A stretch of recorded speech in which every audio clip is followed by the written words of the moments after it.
እስከ ዛሬ ድረስ በዓለም ላይ አንደኛ የሆነ የጌም ካምፓኒ ማን የትኛው ጌም ካምፓኒ ብላችሁ ይመስላችኋል? እስከ ዛሬ የጌም ካምፓኒ ማን ነው ብላችሁ አስባችሁ ታውቃላችሁ?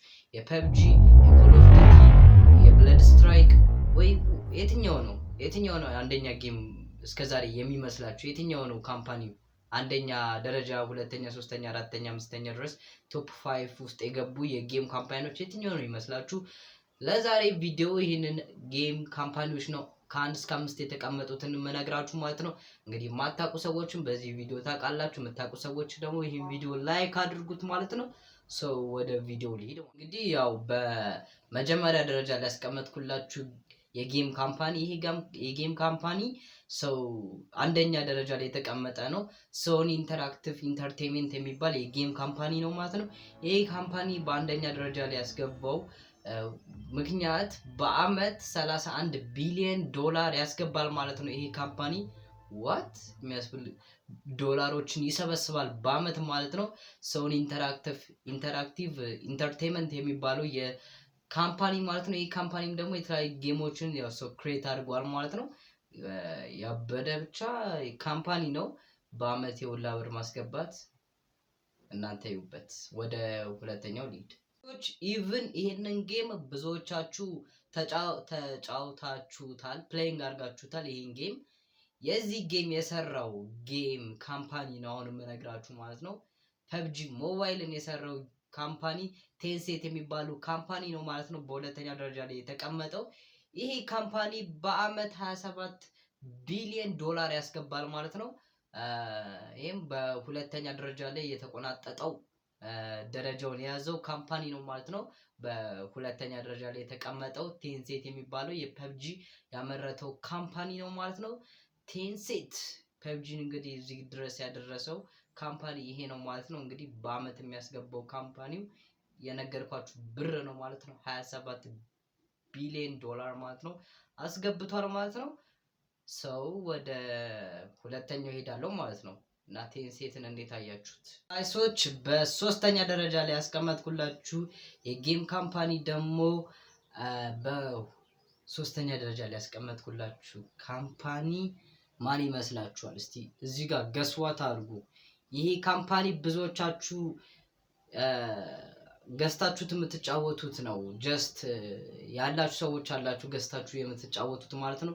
እሱን ያመረተው የዲቫይሱ አምራች የሆነው ነው ማለት ነው። እንግዲህ ስሙ ማይክሮሶፍት ጌሚንግ የሚባለው ካምፓኒ ነው። እንግዲህ ይህ ካምፓኒ የተለያዩ ኤክስቦክሶችን በማምረት ይታወቃል። ጀስት የተለያዩ ማይክሮሶፍት ኤክስቦክሶችን በማምረት ይታወቃል ማለት ነው። ይሄ ካምፓኒ የተለያዩ ኤክስቦክሶችን፣ ኮንትሮሎችን፣ የተለያዩ እንትኖችን በማምረት ይታወቃል ማለት ነው። ይሄ ካምፓኒ ማለት ነው።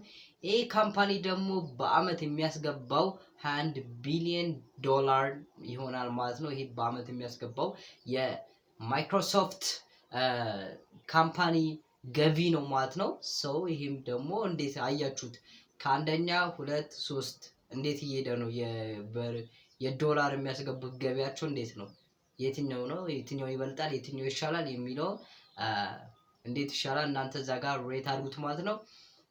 ሶስተኛ ደረጃ ላይ ያስቀመጥኩላችሁ ይሄ ነው። ማይክሮሶፍት ጌሚንግ የሚባለው ካምፓኒ ማለት ነው 21 ቢሊዮን ዶላር ያስገባል ማለት ነው። ወደ አራት የምነግራችሁ ጌም ብዙዎቻችሁ ተጫውታችሁታል። ብዙዎቻችሁ ተተኳኩሳችሁበታል። የተለያዩ አፕዴቶችን ወጥተውለታል። የፐብጂ ተቀናቃኙ የሆነው ኮል ኦፍ ዲቲን ያወጣው ካምፓኒ ነው። ስለዚህ ካምፓኒ ነው ደግሞ በአራተኛ ደረጃ ላይ የተቀመጠው ማለት ነው። ይሄ ጌም ካምፓኒ ኒንቴንዶ ይባላል። ኒንቴንዶ የሚባል የካምፓኒ ነው ማለት ነው። እንግዲህ ኮል ኦፍ ዲቲን ያመረተው ኒንቴንዶ የሚባለው ካምፓኒ ነው ማለት ነው። ይሄም ካምፓኒ እንግዲህ ያስገባው 11.5 ቢሊዮን ዶላር አስገብቷል ይባላል ማለት ነው። ሰው 11.5 ቢሊዮን ዶላር የአመት ገቢው ወር ደግሞ ያስገባው ነው ማለት ነው። ሰው ኒንቴንዶ የኮል ኦፍ ዲቲ አምራች የፐብጂ እና የፍሪ ፋየር ተቀናቃኝ የሆነው መሀላቸው ያለው ጌም አምራች ካምፓኒ ነው። እንግዲህ ያው የሚያስገባው ያልኳችሁ 11.5 ቢሊዮን ነው ማለት ነው። ሰው ይሄም ካምፓኒ ደግሞ እንደምታስቡት ይህንን ይመስላል ማለት ነው። ለማታውቁት ወደ መጨረሻው እንሂድ። ሰዎች እንግዲህ በመጨረሻ ደረጃ ላይ ያስቀመጥኩላችሁ ኔት ኢዚ የሚባል የካምፓኒ ነው ማለት ነው። ይሄ ካምፓኒም እንግዲህ አሪፍ የሆነ ካምፓኒ ነው። ቶፕ 5 ውስጥ የገባ ካምፓኒ ነው ማለት ነው። የዚህም ካምፓኒ ደግሞ ትርፍ ያስገባው እንደዚሁ እንደ ቅድም እንደነገርኳችሁ ማለት ነው 11.5 ቢሊዮን ዶላር ያስገብተዋል ማለት ነው። ትርፉ ማለት ነው የሚባለው ሰው ይህም ካምፓኒ ይህንን ይመስላል ማለት ነው። እንግዲህ አሪፍ የሚባሉ ጌሞችንም እንግዲህ ያወጣል ይባላል ማለት ነው። እንግዲህ እስቲ እናያቸዋለን። ብቻ ግን ቶፕ 5 ውስጥ ገብተዋል ማለት ነው። እነዚህ 5 ምርጥ የምላቸውን ካምፓኒዎች ሳይሆን እኔ ራሷቸው ፖል የተደረጉ ካምፓኒዎችን ነው እዚህ ጋር ያስቀመጥኩላችሁ ማለት ነው። እንግዲህ የዛሬ ቪዲዮ ይሄን ይመስላል። ቪዲዮ ከተመቻችሁ እንደተለመደው ላይክ፣ ለዚህ ቻናል አዲስ ከሆናችሁ ደግሞ እንግዲህ ያው ሰብስክራይብ በማድረግ